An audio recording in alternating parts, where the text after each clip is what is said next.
तो आज हमारा स्टार्ट हो रहा है पार्ट 4 हमारे यूनिट 3 का dynamic of rigid body. Mechanics की बीएससी फर्स्ट सेमेस्टर की यूनिट चल रही है। यूनिट 3 का ये पार्ट 4 है। इसके अंदर हम लोग जो टॉपिक कवर करेंगे वो है kinetic energy end moment of inertia. ठीक है, थोड़ा सा हार्ड टॉपिक पड़ जाता है ये, पहले टॉपिक जो पढ़े थे उनके कंपैरिजन में, तो थोड़ा इसको ध्यान से समझने की कोशिश करना। चलो स्टार्ट करते हैं। सबसे पहले हम लोग कोई भी एक फिक्स एक्सिस मान लेते हैं अपना। ठीक है, तो माना let this is the our fix axis, नाम दे दो इसको एक्स वाई। एक्स वाई हमारा कोई फिक्स एक्सिस है। ठीक है, अब हम लोग कोई भी एक बॉडी मान लेते हैं। ठीक है, ये हमारी कोई भी एक बॉडी हो गई, कोई भी एक सिस्टम भी कह सकते हैं, हमारे सामने कोई भी एक सिस्टम हो गया। ठीक है, अब इस सिस्टम के अंदर n नंबर ऑफ पार्टिकल है। ठीक है, तो मैं लिख लेता हूं साथ साथ, let us consider a fixed axis, fixed axis xy and A system and a body कह दो, बॉडी P। हमारे सामने कोई एक बॉडी है, इस बॉडी का नाम दे देता हूं मैं P। Having n number of particle, n number of particle which have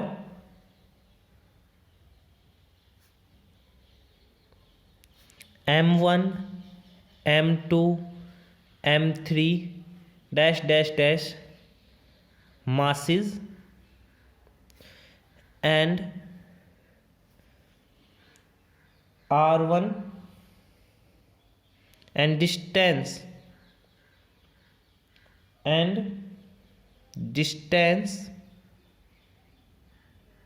from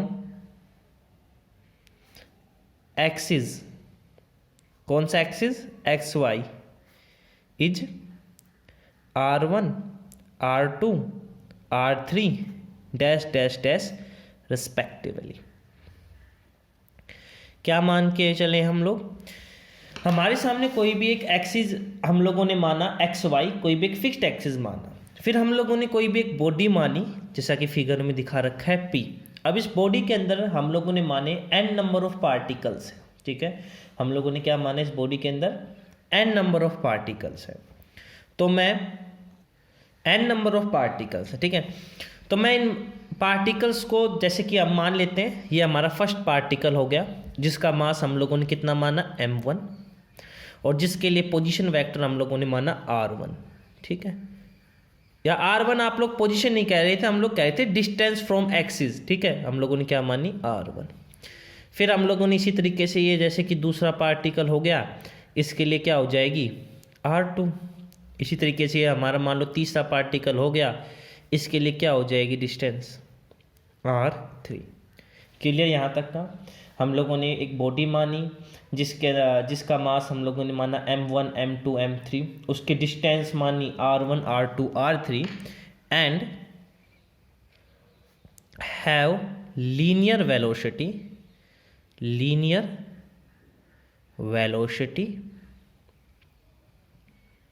v1 v2 v3 dash dash dash, और इनके लीनियर वेलोसिटी मैंने मानी v1 v2 v3। क्लियर। तो अब मुझे बताओ kinetic energy of first particle क्या होगी, काइनेटिक एनर्जी फर्स्ट पार्टिकल की क्या होगी।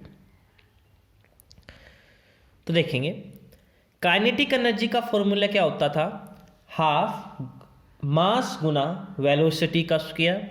तो मैं फर्स्ट पार्टिकल का हम लोगों ने मास कितना लिया है m1, हाफ मास m1, उसकी वेलोसिटी हम लोगों ने कितनी मानी थी v1, तो हाफ m1 v1 का स्क्वायर। उसी प्रकार से सेकंड पार्टिकल के लिए क्या हो जाएगी, सेकंड पार्टिकल के लिए क्या हो जाएगी, kinetic energy for second particle. दूसरे पार्टिकल के लिए सेकेंड पार्टिकल क्या होगी, हाफ m2v2 का स्क्वायर। इसी तरीके से आप लोग आगे बढ़ते जाएंगे। तो जो नेट काइनेटिक एनर्जी आएगी, जो कि नेट काइनेटिक एनर्जी आएगी, वो क्या होगी, हर पार्टिकल की काइनेटिक एनर्जी का सम। तो वो क्या होगी, हाफ m1v1 का स्क्वायर प्लस हाफ m2v2 का स्क्वायर प्लस हाफ m3v3 का स्क्वायर। इस तरीके से चलती जाएगी। ओके, ठीक है। तो जो अब आप लोग एक यहाँ पे एक रिलेशन का यूज़ करेंगे। वो रिलेशन क्या है, वेलोसिटी और एंगुलर वेलोसिटी के बीच की रिलेशन। जैसे कि आप लोग को पता था, हम लोगों की जो रिलेशन थी हम लोगों ने पहले डिस्कस की थी कि जो लीनियर वेलोसिटी होती है वो इज इक्वल टू होता है r cross omega angular velocity के साथ। ये बात मैंने पार्ट फर्स्ट के अंदर आप लोग के साथ डिस्कस कर रखी है, जब हमने रोटेशन ऑफ रिजिड बॉडी का कॉन्सेप्ट डिस्कस किया था। ठीक है, v is equal to r cross omega. अगर हमें केवल मैग्नीट्यूड की बातचीत करें तो हमारे सामने आएगा r ओमेगा।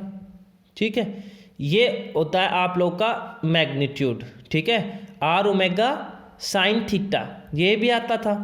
ठीक है, r ओमेगा साइन थीटा।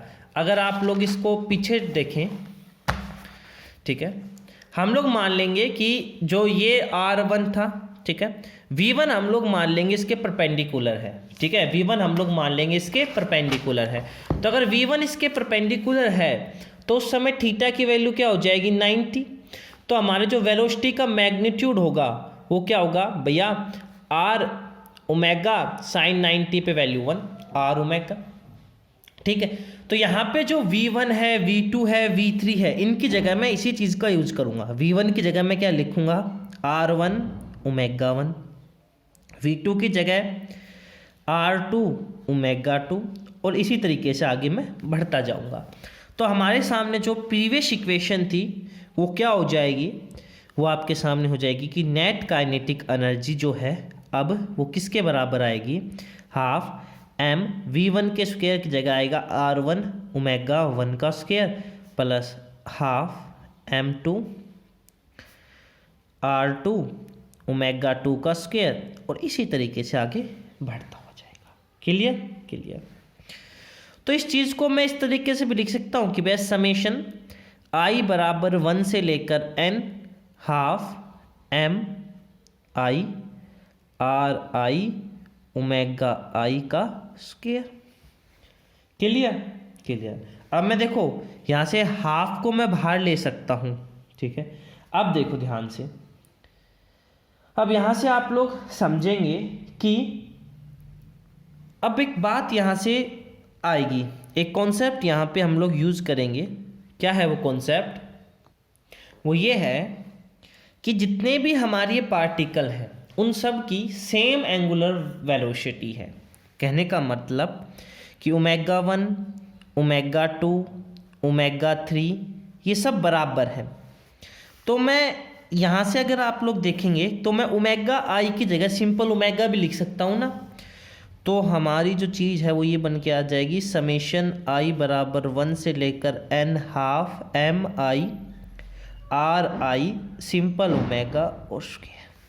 अब यहाँ से समेशन से बाहर हम लोग ले जा सकते हैं हाफ को, और इस ओमेगा के स्क्वायर बाहर ले गए तो हाफ ओमेगा स्क्वायर, और यहाँ पे आया समेशन आई बराबर 1 से लेकर n, और यहाँ पे क्या आया m i गुणा r i का स्क्वायर।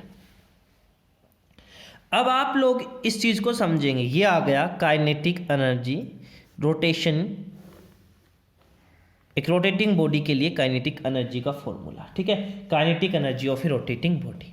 तो यहाँ से आपका इस आर्टिकल का आधा भाग कंप्लीट हो जाता है काइनेटिक एनर्जी वाला। हम लोगों ने निकाली kinetic energy of rotating body. तो अगर इसकी डेफिनेशन भी लिखना चाहो तो लिख सकते हो, kinetic energy may be defined of a rotating body may be defined as the half of product of this factor and this factor. अगर आप लोग इसको थोड़ा और आगे बढ़ाते हैं तो जो ये वाला फैक्टर है ना, समेशन आई बराबर 1 n m i r i square, इसको आप लोग मान लेते हैं आई, और यहाँ पे आई है मोमेंट ऑफ इनर्शिया। क्या है? Moment of inertia. क्लियर? आई यहाँ पे क्या है? Moment of inertia. तो क्या होगा, आप लोग की काइनेटिक एनर्जी का अब फॉर्मूला थोड़ा छोटा हो जाएगा, हाफ आई ओमेगा स्क्वायर। अब आप लोग इसकी डेफिनेशन इजीली बना सकते हैं, क्या कि kinetic energy of a rotating body may be defined as the half, किसका हाफ? ऑफ द प्रोडक्ट, किन का product? Of moment of inertia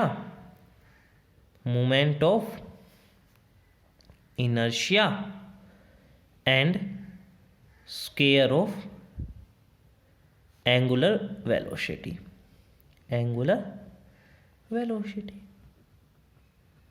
clear? तो ये था kinetic energy of rotating body.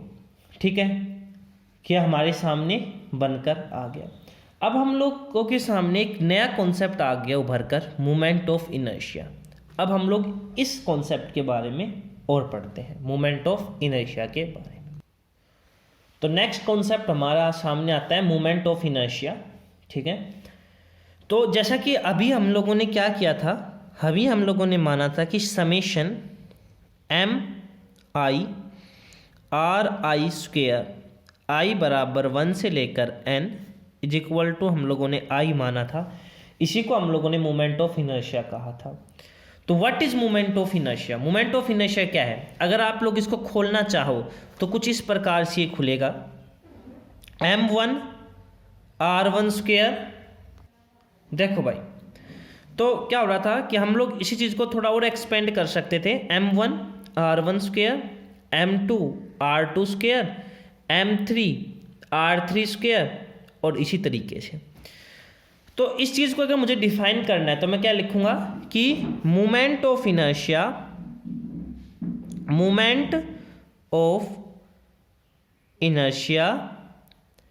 may be defined as the sum of product of mass and sum of the product of mass and square of the distance and the square of the distance of different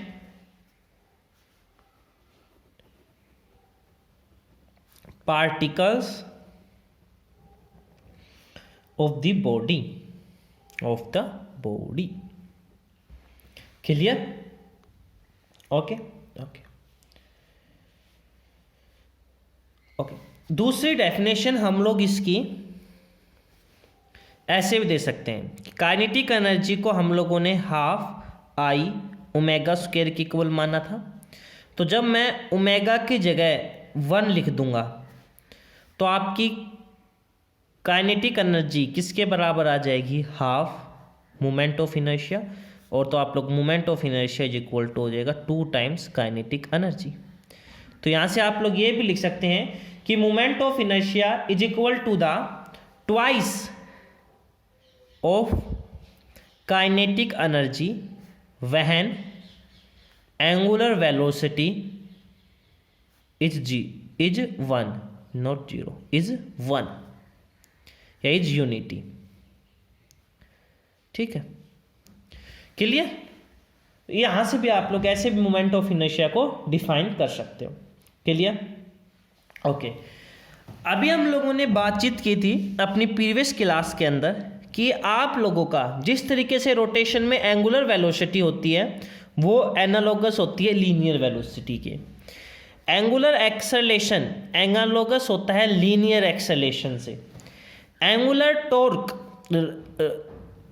analogous होता है linear force से। ऐसे अगर हम लोग moment of inertia को check करना चाहें कि वो किसके एनालॉगस होती है, तो आप लोग हमने जो अभी काइनेटिक एनर्जी का फॉर्मूला ड्राइव किया था उसको देखेंगे। तो हमारे काइनेटिक एनर्जी का फॉर्मूला है रोटेटिंग बॉडी के लिए हाफ आई ओमेगा स्क्वायर। ठीक है, ये हमारा रोटेटिंग बॉडी के लिए आया था। ये किसके लिए आया था? रोटेटिंग बॉडी के लिए। अगर आपकी लीनियर मोशन में जा रही है कोई बॉडी, उसके लिए अगर काइनेटिक एनर्जी का फॉर्मूला होता है वो होता है half m i square. Clear? तो sorry, half m v square, my mistake, half m v square होता है। ओके, तो यहाँ के देखेंगे भैया ओमेगा तो कोरस्पोंडिंग हो गया, एनालॉगस हो गया वी से, हाफ हाफ तो आई मोमेंट ऑफ इनर्शिया किसके एनालॉगस आया? मास के। तो आप लोग लिखेंगे इसमें कि ओके, लिखेंगे यहाँ से कि mass of the body is analogous to moment of inertia. Moment of inertia, moment of inertia के। क्लियर? Okay okay. अब मोमेंट ऑफ इनर्शिया को हम लोग थोड़ा सा और क्लियरली समझते हैं। कैसे? ध्यान से समझेंगे इस चीज को। आप लोग यहाँ पे एक कॉन्सेप्ट हम लोग यहाँ पे अब और एक इंट्रोड्यूस करें कॉन्सेप्ट, और दैट इज सेंटर ऑफ मास का। ठीक है, सेंटर ऑफ मास किसी भी बॉडी का वो पॉइंट होता है जहाँ पे पूरे के पूरे सिस्टम का मास हम लोग अज्यूम करते हैं कि उस पॉइंट के ऊपर कंसीडर है। क्लियर? जैसे कि फॉर एग्जांपल हम फिर से अपने डायग्राम में चलते हैं और वहाँ से समझने की कोशिश करते हैं। जैसे कि हम लोगों ने ये डायग्राम अपना ड्रा किया था। क्लियर? क्लियर। तो हम लोगों ने ये डायग्राम अपना ड्रा किया था। हम लोग मान लेते हैं कि इस पूरी बॉडी का मास कैपिटल एम है और वो कंसीडर है किसी इस पॉइंट के ऊपर। ये जो है एम, ये हमारा जो पॉइंट है, ये पॉइंट, ये हमारा सेंटर ऑफ मास होगा। और इसकी जो दूरी है इस फिक्स्ड एक्सिस से, वो मैं मान लेता हूं वो है के। इसकी जो दूरी है फिक्स्ड एक्सिस से वो है के। आई बात समझ में? वो दूरी क्या है हमारी? वो है के। क्लियर? क्लियर। तो देखेंगे ध्यान से उस समय होगा क्या, अब देखेंगे ध्यान से। अब क्या हो जाएगा? अब क्या हो जाएगा? आप लोग के सामने जो ये ऊपर वाला फॉर्मूला था मोमेंट ऑफ इनर्शिया का, वो चेंज हो जाएगा। आपका moment of inertia is equal to हो जाएगा एम के स्क्वायर से। यहाँ पे एम क्या है, के क्या है, सभी को कंफर्म है ना? एम तो क्या है? Centre of mass. ठीक है, centre of mass, sorry m क्या है, माय मिस्टेक, एम क्या है? Total mass. और के क्या है? Distance of centre of mass from fix axis, fix x, जो कि हमारा एक्स वाई हम लोग लेके हुए चल रहे थे शुरुआत में। क्लियर? यहां तक का क्लियर हुआ? तो हमारा मोमेंट ऑफ इनर्शिया किस फॉर्म में आ गया? एम के स्क्वायर की फॉर्म में। ठीक है, ओके ओके।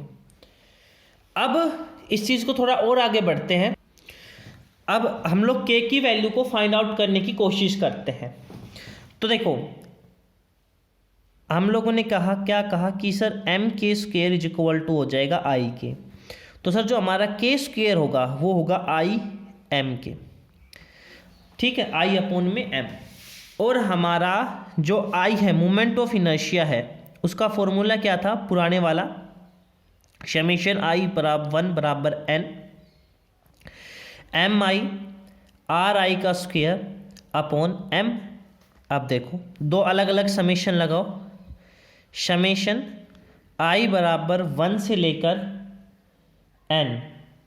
अब देखो ना ध्यान से, आई बराबर 1 से लेकर एन। ठीक है, एम आई और इधर क्या आएगा समेशन आई बराबर 1 से लेकर n आर आई का स्क्वायर अपॉन में टोटल मास m। ठीक है, अब मैं मान लेता हूँ, ठीक है, m। अब देखो समेशन एम आई, अब मुझे समेशन एम आई की वैल्यू निकालनी है। ठीक है, अब मैं मान लेता हूँ कुछ समय के लिए कि हमारे पास, हम लोगों ने माने थे कि n नंबर ऑफ पार्टिकल्स हैं। हमारे पास कितने नंबर ऑफ पार्टिकल थे? n number of particle. हम लोगों ने ईच का मास माना था m1, m2, m3, इस तरीके से माना था। लेकिन अब मैं क्या मानते हुए चल रहा हूँ कि each particle have same mass that m। Let, ठीक है, n नंबर ऑफ पार्टिकल है और ईच पार्टिकल का मास सेम है। ठीक है, ईच पार्टिकल हैव सेम मास।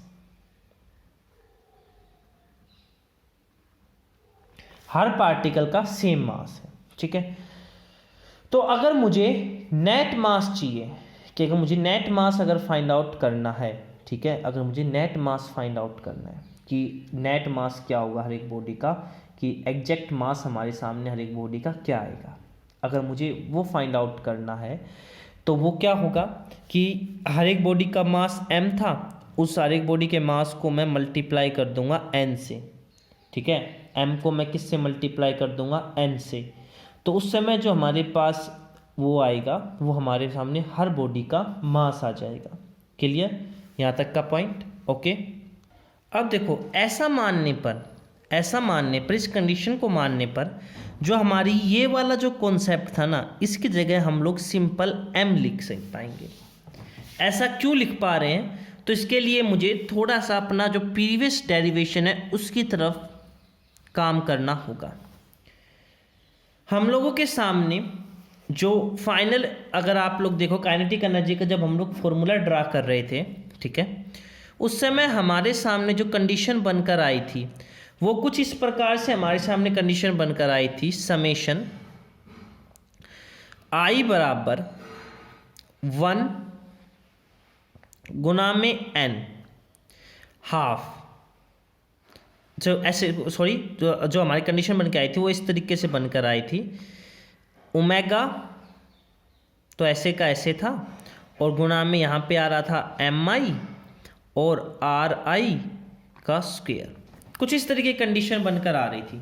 ठीक है, ठीक है, अगर मैं इसको थोड़ा सा बैक में लेके जाऊँ, मतलब पीछे लेके जाऊँ इसी आर्टिकल को, जैसे कि आप लोग यहीं पे देखें इस चीज़ को, जैसे कि मैं इसको थोड़ा और पीछे लेके जाऊँ, समेशन को खोल दूँ, तो कुछ इस तरीके की कंडीशन बनकर आ जाएगी। क्लियर हुई बात? कुछ इस तरीके की कंडीशन बनकर आ जाएगी। क्या कंडीशन बनकर आएगी? काइनेटिक एनर्जी जो थी हमारी उसकी कंडीशन क्या बनकर आएगी? हाफ m1 ओमेगा r1 का square half m2 omega r2 का स्क्वायर, इस तरीके से। अब मैंने ऊपर क्या कंडीशन मान ली कि हर पार्टिकल का सेम मास है, और वो हम लोग क्या मान लेते हैं? m। सेम मास है, वो कितना मास है हमारा? m। क्लियर, दिखाई दे रहा है? m मास, ठीक है, m, स्मॉल m। क्लियर, तो हमारे सामने जो ये फॉर्मूला था, अब ये क्या हो जाएगा? Half m omega r1 square half m omega r2 square, इस तरीके से आगे बढ़ता हुआ जाएगा। तो मैं यहाँ से क्या कॉमन ले लूँ? हाफ m ओमेगा कॉमन ले लूँ, यहाँ से क्या आएगा? r1 का स्क्वायर प्लस r2 का square plus dash dash dash dash dash. अब जो समेशन लगाऊंगा मैं, इसको अगर मैं इस समेशन की फॉर्म में लिखना चाहूँगा तो वो होगा half m omega summation r1 ri का स्क्वायर i बराबर 1 से लेकर n। तो आप लोग देख रहे हो कि अब इस केस में अगर मुझे मोमेंट ऑफ इनर्शिया को डिफाइन करना हो, आई को डिफाइन करना हो, तो भैया आई तो क्या होता था? सॉरी, ओमेगा का भी तो स्क्वायर होगा मेरे भाई, माय मिस्टेक, ओमेगा का भी तो स्क्वायर होगा, यहाँ पे मैं थोड़ी गलती कर दी, ओमेगा का भी तो स्क्वायर होता होगा। तो वो क्या होगा भैया? हाफ मास m आई बराबर 1 से लेकर n r i का स्क्वायर ओमेगा स्क्वायर। अब की बार जो मोमेंट ऑफ इनर्शिया का काम करेगा वो ये कॉन्सेप्ट करेगा या नहीं करेगा? आई बात समझ में? मतलब कि ये जो हम लोग ये वाला जो पार्ट लेके चल रहे थे, ये वाला पार्ट, इसकी जगह सिंपल m आ गया, स्मॉल m आ गया ना। तो मैं इसी चीज़ को लिखता हूँ थोड़ा और आगे। तो k स्क्वायर बराबर स्मॉल m समेशन i बराबर 1 से लेकर n RI स्क्वायर। ये वाला पार्ट समझ में आया ना? देखो कुछ नहीं किया हम लोगों ने, जो फॉर्मूला हम लोगों ने काइनेटिक एनर्जी का निकाला था वो कुछ इस प्रकार से आया था। मैंने इस समेशन को खोला, मैंने कहा कि m1 m2 जो m3 सब हम लोगों ने मास बराबर माने, तो उनकी जगह सिंपल m1 की जगह m लिख दिया, m2 की जगह m लिख दिया, सिंपल। फिर हम लोगों ने कॉमन लिया और फिर हम लोगों ने इसको समेशन के रूप में बांटा, तो हमारा मोमेंट ऑफ इनर्शिया ये चीज़ आया। तो हमारे सामने इस समेशन को मैंने फिर इस तरीके से लिखा और नीचे आ गया m। अब देखो मैं आपसे ये कहूँ कि कुछ इस समझना इस टॉपिक को। मैं आपसे अगर ये कहूँ कि आप लोगों के सामने मान लो n नंबर ऑफ बॉल्स हैं, हमारे पास कितनी नंबर ऑफ बॉल्स हैं? n नंबर ऑफ बॉल्स हैं, ठीक है, n नंबर ऑफ बॉल है। हर बॉल का जो वजन है वो 5 किलोग्राम है। हर बॉल का वजन कितना किलोग्राम है? 5 किलोग्राम है। तो मुझे ये बताओ कि n नंबर ऑफ बॉल्स का मास कितना होगा? तो आप लोग कहोगे सर 5n होगा। क्लियर? तो हमारे सामने n नंबर ऑफ बॉल्स का मास कितना होगा? 5n।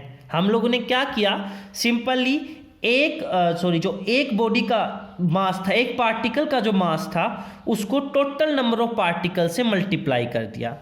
तो इस चीज़ को मुझे क्या निकालना है? टोटल नंबर ऑफ पार्टिकल की फॉर्म में लिखना है इस चीज़ को। तो मैं क्या करता हूँ यहाँ पे, सिंपली इस चीज़ को, अगर मुझे टोटल नंबर ऑफ पार्टिकल के मास के, टोटल बॉडी का मास निकालना है तो मुझे m गुना में n चाहिए। तो ऊपर भी n से मल्टीप्लाई, नीचे भी n से मल्टीप्लाई कर दूँ तो k स्क्वायर हो जाएगा m गुना में n समेशन i बराबर 1 से लेकर n RI स्क्वायर अपॉन में m गुना में n।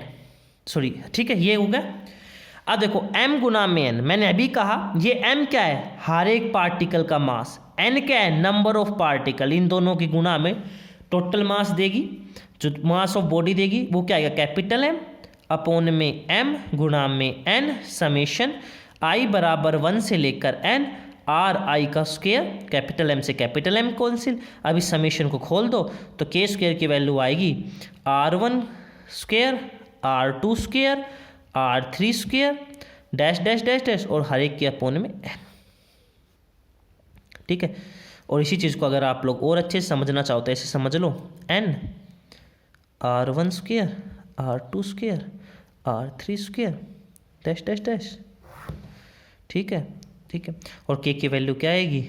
R1 square, R2 square, R3 square, dash dash dash upon में n और होल की पावर हाफ। क्लियर? तो ये हमारे सामने आ जाती है k की वैल्यू। ठीक है, k जो है इसको हम लोग रेडियस ऑफ गायरेशन के नाम से भी जानते हैं। तो कई बार सिंपली डेफिनेशन पूछ लेता है, what do mean by radius of gyration. तो मैंने आपको पहले ही k की डेफिनेशन लिखवा दी है। क्या लिखवाई थी? हम लोगों ने बात की थी कि k is the distance of the centre of mass from the fix axis. जब हम लोगों ने फिक्स एक्सिस माना था उससे सेंटर ऑफ मास की डिस्टेंस। अब इसको थोड़ी डेफिनेशन को अगर आप लोग लेंथी बनाना चाहो तो ये भी लिख सकते हैं, यहाँ पे सेंटर ऑफ मास की डेफिनेशन लिख सकते हो। कैसे? जैसे कि अगर मैं इसको थोड़ा और लेंथी बनाना चाहूँ तो और इसकी जगह मैं क्या लिख सकता हूँ? It is the distance of. अब सेंटर ऑफ मास क्या था? वो पॉइंट जहां पे पूरी की पूरी बॉडी का मास अज्यूम किया था कंसंट्रेटेड। ठीक है, तो हम लोग लिखेंगे और distance of the point where whole mass of the body, whole mass of the body is assumed to be concentrated,